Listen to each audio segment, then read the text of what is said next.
EVM बंद पडल्यानं मतदार संतप्त झालेत। नाशिकमधून ही मोठी बातमी। मतदान केंद्रावर मतदारांच्या लांबच्या लांब रांगा लागल्यात। प्रशासनाच्या कारभारावर मतदार नाराजी व्यक्त करतात। मतदानासाठी ताटकळत उभं राहावं लागत असल्यानं मतदार संतप्त झालेले आहेत। तर काय नेमकं नाशिकमध्ये घडलेलं आहे इथला आढावा आणि घेतलेला आहे। मतदारांशी बातचीत केलेली आहे आमचे प्रतिनिधी कुणाल जमदाडे यांनी।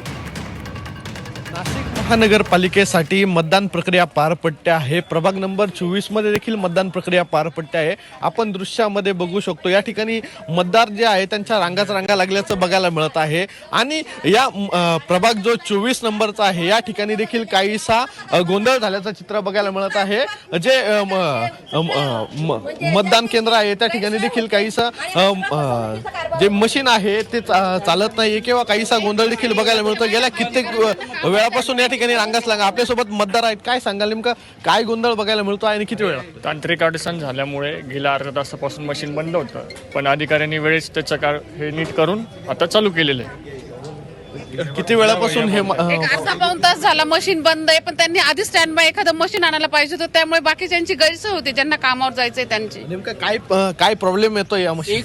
एक तास थांबल्यावर अधिकारी म्हणतात शांत बसा, मशीन चालू होईल, मग संध्याकाळपर्यंत आम्ही इथेच थांबायचं का? काय सांगाल? 7:30 वाजेपासून जर मशीन बंद असेल 8-10 वाजेपर्यंत मशीन बंद होतं। लोकांनी वोटिंग कसं करायचं? राहायला कुठे आणि तुमचं वोटिंग कुठे आलं? आम्ही राहतो कालिका पार्कला आणि आमचं मॉडर्न हायस्कूलला आलं आमचं वोटिंग। म्हणजे लोकांची गैरसोय होते। हा कसला कारभार आहे सरकारचा? आम्हाला बिलकुल पटलेला नाही।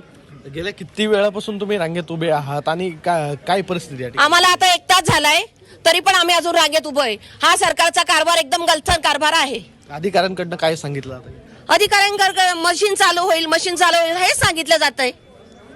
म्हणजे सगळे वयस्कर व्यक्ती अक्षरशः त्या काकूंना वगैरे मी बसून घ्यायला सांगितलंय। बघा त्या काकूंना म्हटलं काकू तुम्ही बसून घ्या, तुमच्याकडनं काही उभं राहणं शक्य नाही। काही ज्येष्ठ नागरिकांना या ठिकाणी उभं राहता येत नाहीये, त्यामुळे काही जे ज्येष्ठ नागरिक आहेत या ठिकाणी किती वेळचे बसल्याचं देखील बघायला मिळत आहे। आपल्यासोबत आणखी देखील काही नागरिक आहेत, काय सांगाल किती वेळचं या ठिकाणी मशीन बंद आहे? मशीन बंद होऊन 1 तास झालेला आहे। पहिली गोष्ट कालिका पार्क, जगतापनगर, तिडकी नगर, कर्मयोगी नगर या भागातले लोक वर्षानुवर्ष पेठे हायस्कूल, अण्णा पाटील शाळा इथे मतदान करतात, परंतु सत्ताधाऱ्यांनी महापालिकेच्या अधिकाऱ्यांना हाताशी धरून हे मतदान केंद्र पहिल्यांदाच रद्द करून ते मॉडर्न हायस्कूलला आणलंय। तिकडे विकास झालेला नाही म्हणून